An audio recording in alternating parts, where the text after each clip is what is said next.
pratiques et techniques à travers un partenariat avec les différentes structures et sociétés dont les activités ont un impact négatif sur l'environnement.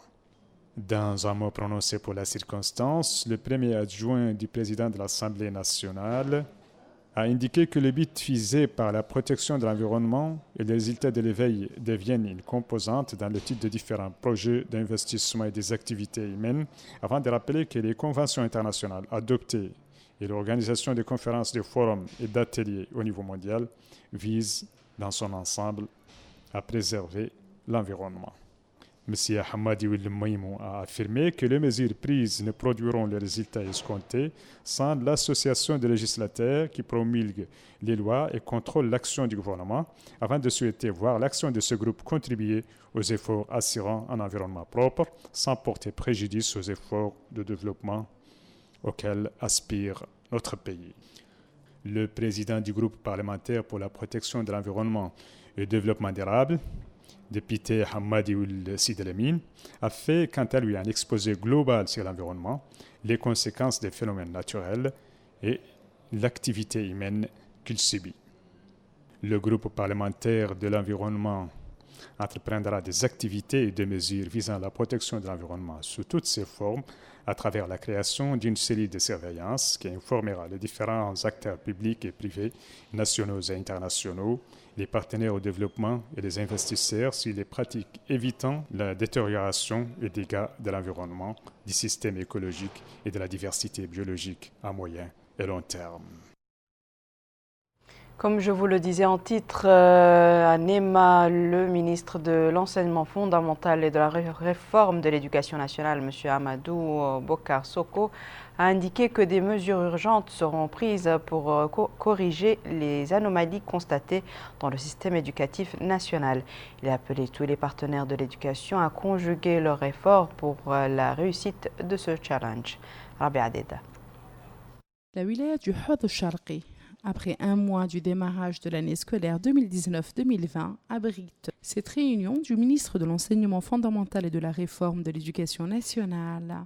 Avec les autorités administratives, les élus locaux, le personnel d'encadrement de l'enseignement fondamental, les représentants des associations des parents d'élèves et de la société civile du Hod Sharqi.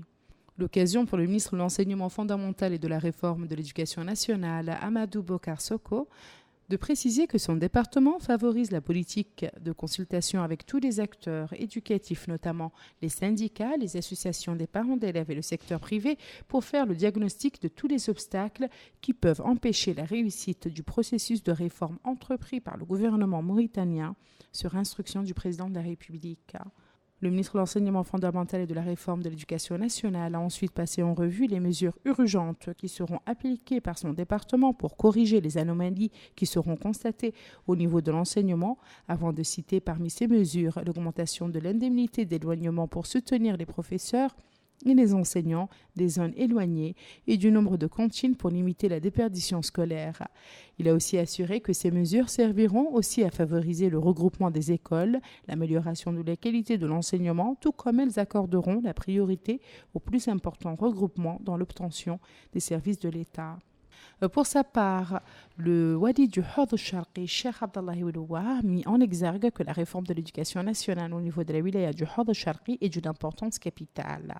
Quant au maire adjoint de Néma, Moulay Abdelkarim ou Moulay Abdallah, il a tenu à remercier le ministre et la délégation l'accompagnant pour la tenue de cette réunion extrêmement importante. Les différentes interventions du staff d'encadrement de l'enseignement fondamental ont signé l'importance de cette rencontre en demandant, entre autres, l'augmentation des salaires. Le ministre a affirmé que les propositions et doléances des intervenants, axées sur l'amélioration des conditions des enseignants, la réhabilitation des écoles et l'augmentation de leur nombre, trouveront des réponses favorables dans les plus brefs délais. Les travaux d'un atelier de formation sur les procédures et mécanismes onusiens d'évaluation des droits de l'homme ont débuté ce matin à Nouakchott. La rencontre était organisée par le Commissariat aux droits de l'homme, à l'action humanitaire et aux relations avec la société civile en collaboration avec l'Organisation internationale de la francophonie. Malika Naqli.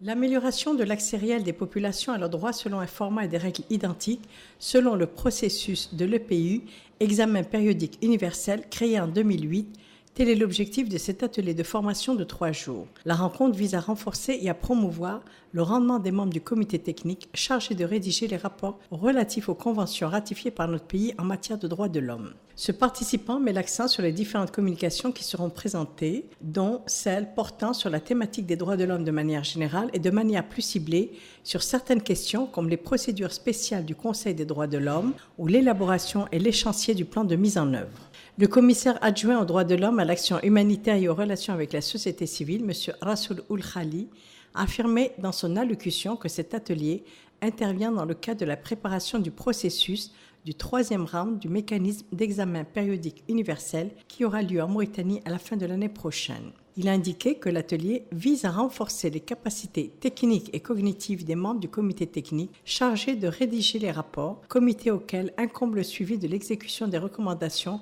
émises par les comités des conventions ainsi que les recommandations du groupe de travail des Nations Unies chargé de l'examen périodique universel. Pour contribuer à la réussite de l'examen périodique universel, l'Organisation internationale de la francophonie a mis en place un cadre d'accompagnement. Ce soutien se focalise autour de 3 grands axes.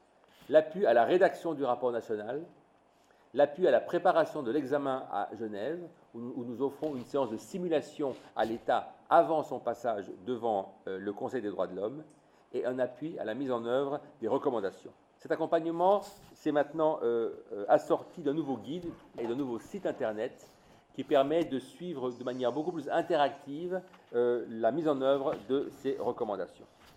3 jours d'intenses réflexions et débats marqueront cet atelier de formation du système onusien des droits de l'homme aux instruments internationaux de protection des droits de l'homme en passant par les procédures spécifiques au Conseil des droits de l'homme. La plupart des principales rues de la capitale sont le théâtre d'embouteillages malgré le développement et l'extension du réseau routier qui ont permis de relier divers quartiers de la ville. De nombreux citoyens attribuent parfois cette situation chaotique à plusieurs facteurs, notamment le manque d'air, de stationnement et le non-respect du code de la route. Retour à Abdelrahman Hamad. L'embouteillage est l'un des principaux problèmes auxquels sont confrontés quotidiennement les Nouakchotois. Ces problèmes sont provoqués souvent par le non-respect des règles du code de la route par les automobilistes. Une situation qui est critiquée par les populations qui appellent à un changement de comportement dans ce domaine qui est devenu une nécessité pour la vie moderne.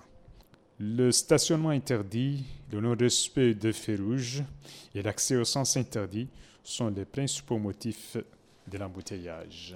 À cela s'ajoute l'absence dans certaines artères de la ville, ce qui encourage certains automobilistes à commettre les infractions, compliquant ainsi le trafic routier. Les Nouakchotois appellent à l'application du principe de la sanction et de la récompense en vue d'imposer le respect du code de la route pour mettre fin aux embouteillages vécus au quotidien dans la ville. Bien entendu que le respect du code de la route désengorge la circulation et donne un aspect civique à Nouakchott, notre vitrine. Le Parti Union des Forces du Progrès a lancé hier soir sa campagne pour ses adhérents sous le slogan « L'affiliation à l'Union des Forces du Progrès » afin d'assurer la consolidation de la démocratie, de l'unité nationale et de la justice sociale. Le président de ce parti, M. Mohamed Ould-Mouloud, et de nombreux dirigeants, cadres et militants de cette formation politique ont assisté au lancement de la campagne. Les cadres et les militants du parti ont unanimement déclaré leur attachement aux principes basés sur la défense des groupes sociaux défavorisés, la promotion de la justice sociale et l'instauration d'un état de droit. Le président du parti, M. Mohamed Ould-Mouloud, a passé en revue les positions du parti sur diverses questions nationales sur la scène politique, soulignant l'ouverture du parti à toutes les initiatives visant à la stabilisation et à la sécurité du pays. La capitale a accueilli la 7e édition de soutien au prophète paix et salut sur lui de l'association des confrères pour la préservation et la diffusion du patrimoine. La cérémonie d'ouverture a été marquée par l'organisation de plusieurs activités, dont notamment des conférences et des soirées de madh.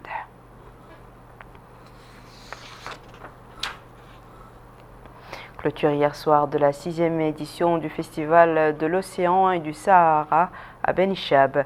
La soirée a été marquée par la remise d'attestations aux participants qui se sont distingués durant cette manifestation culturelle. Plus de détails avec Bokar Bailaba.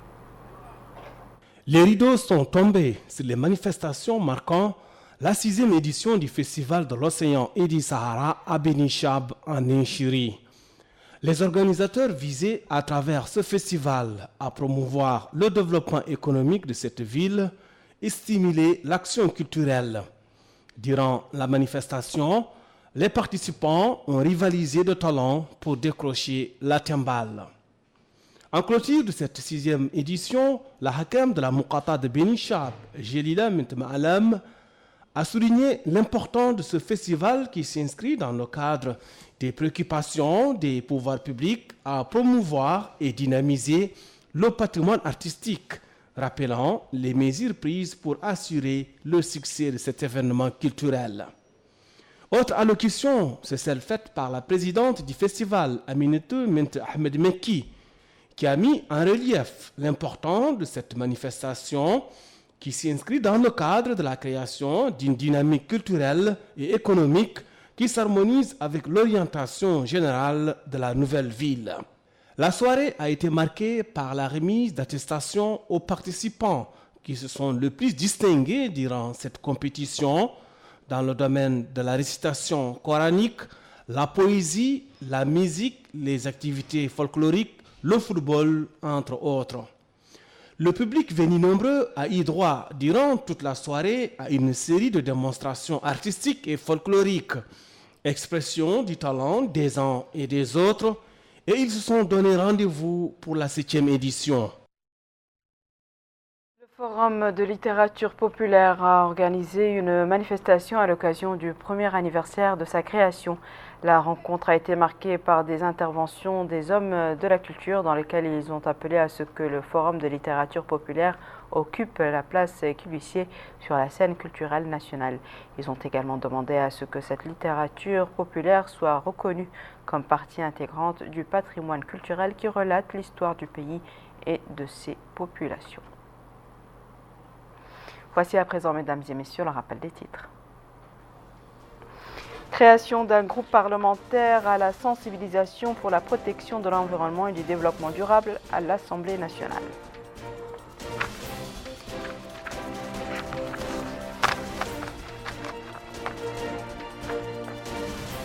L'État prendra toutes les mesures nécessaires pour améliorer le secteur de l'éducation. C'est ce que déclare le ministre de l'Enseignement fondamental et de la Réforme de l'Éducation nationale à NEMA.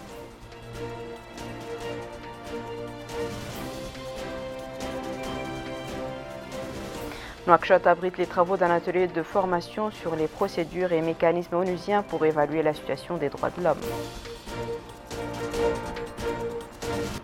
C'est la fin de ce journal, mesdames et messieurs. Merci à vous de nous avoir suivis. Merci de votre fidélité. On se retrouve demain à la même heure, Inch'Allah.